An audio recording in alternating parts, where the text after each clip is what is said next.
Որպեսզի ավարտենք անցնենք քվեարկությանը։ Խնդրեմ, պարոն Կոնջարյան։ Շնորհակալություն, պարոն Աշրիկյան, հարգելի գործընկերներ, ես ուզում եմ արձանագրել, որ հենց այսօրվա մեր քննարկման համատեքստում հաստատված խաղաղության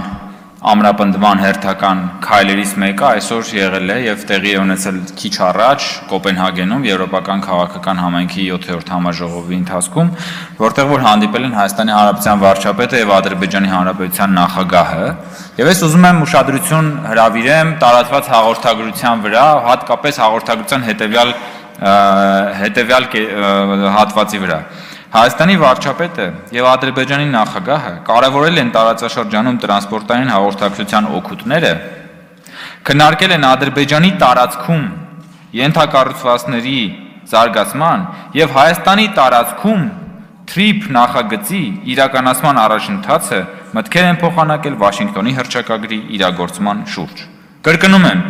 Հայաստանի տարածքում TRIP նախագծի իրականացման առաջընթացը։ Այսինքն, հերթական անգամ Հայաստանի վարչապետը եւ Ադրբեջանի նախագահը արձանագրում են հանդիպման արդյունքում, որ Հայաստանի տարածքում գոյություն ունի մեկ եւ միայն մեկ նախագիծ, դա TRIP նախագիծն է, այս կոմունիկացիաների ապաշրջափակման համատեքստում։ Ես հիմա ուզում եմ ուղղակի ասեմ, որ լավ կանի մեր ընդդիմությունը, այդ Միջանցքի գաղափարը ասենց վերցնի, ծալի եւ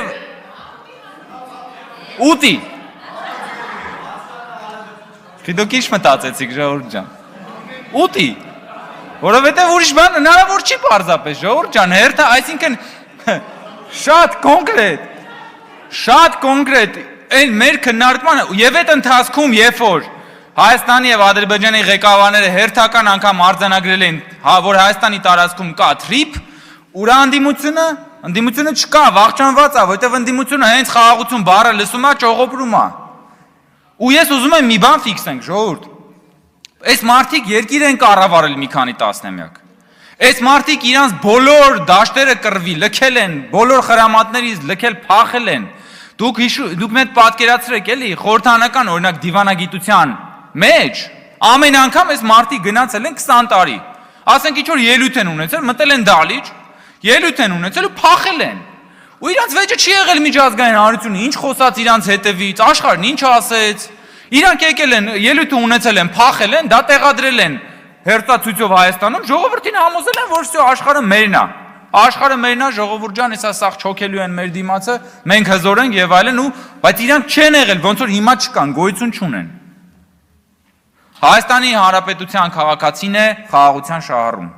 Խաղաղության շահառուն Հայաստանի քաղաքացիներ է։ Պատերազմի շահառուն ընդդիմությունն է։ Դրա համար որտեղ որ կա խաղաղություն, չկա ընդդիմություն։ Որտեղ որ կա պատերազմ, ընդդիմությունը ձեռները սենց բաներ շփելով գալիս է, որ տենա մեջը ինչ կարա աշխատի։ Եվ ընդդիմությունը նաև որ մեզ մեղադրում է, ասում է դիվանագիտությունը, դուք այսպես այնպես, ես ուզում եմ նաև այսօրվա համատեքստում մեծ ուղղակի վիճակագրություն ասել։ Միայն 2021 թվականի, 25 թվականի հունվարից սկսած մինչև այսօր ներառյալ Հայաստանի Հանրապետության վարչապետը 21 միջազգային այց է ունեցել։ Եվ այդ այցերի աշխարհագրությունը միայն, որ մենք նշում ենք, Վաշինգտոն, Պեկին, Տոկիո, Մոսկվա, Բրյուսել, Փարիզ, Աբու Դաբի, Ստրասբուրգ, եւ այլն, ասենք 21 միջազգային այց եւ որտեղ որ Հայաստանը իրականացնում է ինքնուրույն արտաքին քաղաքականություն, որ Հայաստանը այլևս սեղանի վրա դրված չի, Հայաստանը սեղանի շուրջ է եւ Հայաստանին հարգում են։ Եվ Հայաստանը առաջ է մղում սեփական պետական շահը, եւ այդ ճանապարհին իհարկե մենք լսում ենք ընդդիմության հոգեվարքի ձայները եւ բնականաբար այս իրենց դատար կաթոռները լավագույնս ապացուցում են ուրեմն իրենց քաղաքական գոյության, իսկ ավելի ճիշտ գոյության բացակայությունը։ Շնորհակալություն սիրելի գործընկերներ։ Շնորհակալություն նաեւ ձեզ, պարոն Կոնջարյան, նաեւ շնորհակալություն նախաձեռնողականության համար։